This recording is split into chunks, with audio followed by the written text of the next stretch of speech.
Nirma university के कुछ scientist ने बाकायदा बम्बू के एंटी कार्सिनोजन या एंटी कार्सिनोजेनिक एक्टिविटीज के ऊपर में रिसर्च करी और बताया कि कैंसर में अवरोध पैदा करने के लिए बम्बू एक महत्वपूर्ण सब्सटेंस हो सकता है। तो इसको मॉडर्न साइंस को थोड़ा इवैल्यूएट करना पड़ेगा।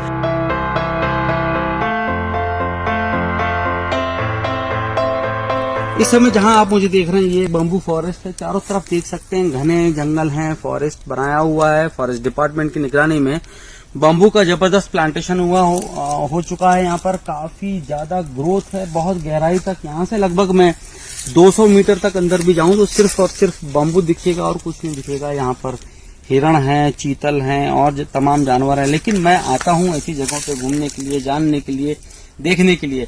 अभी हाल फिलहाल में मैं पातालकोट गया हुआ था, वहां पर एक दो बम्बू प्लांट्स में मैंने फ्लावरिंग देखी थी। फ्लावरिंग को उससे जुड़ी हुई बहुत सारी चीजें जो हैं बड़ी, उसके बारे में अलग अलग बातें करी जाती हैं। कहीं ये सूखा आने का अंदेशा होता है, चूहों का आक्रमण, उसकी बात करी जाती है। खैर वो बहुत सारी बातें करते करते जब मैं नजर मेरी यहाँ पर गई एक पर्टिकुलर स्टेज की, बम्बू की एक पर्टिकुलर स्टेज होती है जिसको मैं दिखाना चाहूंगा। जब इस समय बम्बू मैच्योरिटी के स्टेज पे जाता है तो इसके जो ये लीफ टाइप के स्ट्रक्चर जो है इसको कवरिंग किए होते हैं, ये खुलना शुरू हो जाते हैं। आप देख रहे हैं यहाँ पर ये स्ट्रक्चर्स पूरे बने हुए हैं ऊपर तक, और ऊपर से लेकर नीचे तक आप देखेंगे तो बम्बू में ये वाले स्ट्रक्चर्स बन जाते हैं। और जब ये इस तरह के स्ट्रक्चर्स बनते हैं तो मैं बात करता हूँ और याद करता हूँ डांग के हर्बल हीलर्स को। जानू काका के बारे में आपने बहुत सारी जानकारियां सुनी हैं। जानू काका हर्बल जानकार, बहुत बड़े खासे उम्रदराज हर्बल जानकार, जिनके साथ में मैंने काफी साल उनके साथ में रिसर्च करी, उनके नॉलेज को डॉक्यूमेंट करने का काम किया। जब भी हम जंगल में ट्रेवल करते थे, हालांकि मैं इस समय मध्य प्रदेश में हूं, लेकिन मैं डांग की बात इसलिए याद कर रहा हूं कि इस घटना को देखते हुए मुझे कुछ एक दो उनकी बातें याद आ रही हैं। जब हम जंगल में घूमते थे और जब भी चलते फिरते हम इस तरह से भटकते रहते थे, तो जब भी इस तरह की स्ट्रक्चर उनको दिख जाती थी दादा को, तो दादा रुक जाया करते थे और इनको तोड़ के रख लिया करते थे अपने पास में, इन स्ट्रक्चर्स को, सूखे पत्तों को। और उनके नीचे में कभी कभी उनको ऐसे सूखे हुए ठूंठ दिखते थे बम्बू के। ये दिख रहे हैं जो आपको, ये बम्बू के सूखे हुए ठूंठ हैं। ये इसको निकालेंगे तो आप ये पूरा बाहर आ जाता है इस तरह की। ये बम्बू के सूखे हुए ठूंठ हैं, ये कवर है। एक पर्टिकुलर उनका कहना होता था कि एक खास कीड़ा होता है जो एक स्टेज में आके बम्बू की रूट्स में आसपास में लगता है और उसको गलाना शुरू करता है। मैंने इस तरफ आगे बढ़ते हुए एक और चीज देखी थी, वो दिखाना चाहूंगा आपको। तो इसके बारे में मैं बताना चाहूंगा कि ट्रेडिशनली इसको बड़ा कई तरह के हर्बल नुस्खों में दादा इसको आजमाया करते थे। और एक खास एक वाकया याद आता है मुझको, जब वॉल स्ट्रीट जर्नल के पत्रकार केविन वोइट जो हांगकांग से मुझ पर एक स्टोरी करने के लिए यहाँ पर आए हुए थे इंडिया, और वहां पर एक सज्जन बैठे हुए थे और वो नंदुरबार जिले के थे, महाराष्ट्र के। उनको यहाँ पर गांठें बन गई थी उनके गले में, 3-4 गांठें थी। और इन 3-4 गांठों के अलावा उनकी जो जबान उसमें भी खूब सारे छाले हो गए थे। और उन छालों के अलावा उनकी जो बोलने की शक्ति थी, जो उनका स्पीच था, वो कम्प्लीटली लॉस्ट हो चुका था। तो जब वो हर्बल हीलर के पास में, जानू दादा के पास में हम बैठे हुए थे केविन के साथ में, तो ये जब वीर सिंह नाम था इनका, जो आए थे नंदुरबार से, वो आए और जब दादा से मिले, उन्होंने इस केस को दिखाया, तो दादा ऐसे ही जंगल में वहां से इकट्ठा करके लाए थे कुछ इस तरह की चीजों को।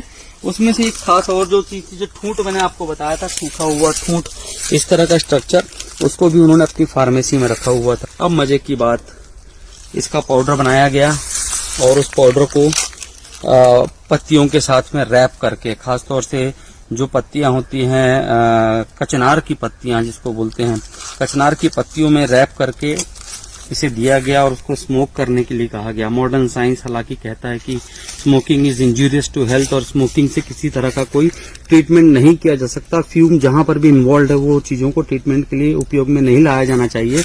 लेकिन ट्रेडिशनली बहुत सारी प्रैक्टिसेस ऐसी हुई जहां पर धूम्र यानी धुएं का उपयोग किया गया है ट्रीटमेंट के लिए। दादा ने ये इसके रैप करके कचनार की पत्तियों में इसके ठूंठ को और इसके पाउडर को रैप करके दिया और 1 महीने की दवाई दी। वीर सिंह का वो एक केस था जो फिनोमिनल केस था। 1 महीने बाद में उसकी गांठों में जो स्वेलिंग थी वो कम होती गई और धीरे धीरे वो लगभग 3-4 महीने के अंदर अंदर में वो गांठें सारी खत्म हो गई। ये ट्रेडिशनल नॉलेज है जिसको साइंस हो सकता है दकियानूसी मान सकता है या उसको मान सकता है कि ये बकवास है, लेकिन ये रिपोर्ट जो वॉल स्ट्रीट जर्नल के सामने ये जो घटना घटी थी, इस पूरी घटना को वॉल स्ट्रीट जर्नल ने एक 12 मार्च 2006 को एक फुल स्टोरी कवर स्टोरी हमारी पब्लिश करी वॉल स्ट्रीट जर्नल में यूएस में, और उसको फ्रंट पेज पे इस पूरी स्टोरी को पब्लिश किया गया। और उस स्टोरी में बाकायदा ये बताया गया कि कैसे उसकी पूरी टीम ने, बॉम्बे की उनकी पत्रकारों की पूरी टीम ने और एशिया का जो मॉनिटरिंग एजेंसी थी, इन लोगों ने इस केस को फॉलो किया वीर सिंह के, और पाया कि उनको इससे फायदा हुआ है। तो ये ट्रेडिशनल नॉलेज है, मुझे नहीं पता कि आप लोग कितना इस पे यकीन करेंगे, लेकिन जानू काका जैसे लोगों के साथ में मैंने काम किया हुआ है, तो मैं दावे से कह सकता हूं कि इस तरह की चीजें कारगर चीजें हैं जो आज भी हमारे हिंदुस्तान के पारंपरिक ज्ञान की पोटली में आज तक मिलती हैं। तो जब इस तरह के जंगल में आऊं और इस तरह की व्यवस्था देखता हूं तो मैं जानू काका बिल्कुल मुझे याद आते हैं। आज जानू काका होते तो लगभग 100 साल से ऊपर के होते। 97 की एज में उनका 2014-15 में उनका देहांत हो गया। उनसे बहुत सारा सीखने को मिला, जानने को मिला मुझे, लेकिन मैं धन्य हूं कि मैंने कुछ उनके ज्ञान को सीख पाया और आज आप सबसे साझा कर रहा हूं। एक बात और बता दूं, निर्मा यूनिवर्सिटी के कुछ साइंटिस्ट ने बाकायदा बम्बू के एंटी कार्सिनोजन या एंटी कार्सिनोजेनिक एक्टिविटीज के ऊपर में रिसर्च करी और बताया कि कैंसर में अवरोध पैदा करने के लिए बम्बू एक महत्वपूर्ण सब्सटेंस हो सकता है। तो इसको मॉडर्न साइंस को थोड़ा इवेल्युएट करना पड़ेगा कि बम्बू के अंदर वो कौन सी प्रॉपर्टीज हैं जो कैंसर्स या कैंसरस सेल्स को, उसकी ग्रोथ को सप्रेस करने में काम करती हैं।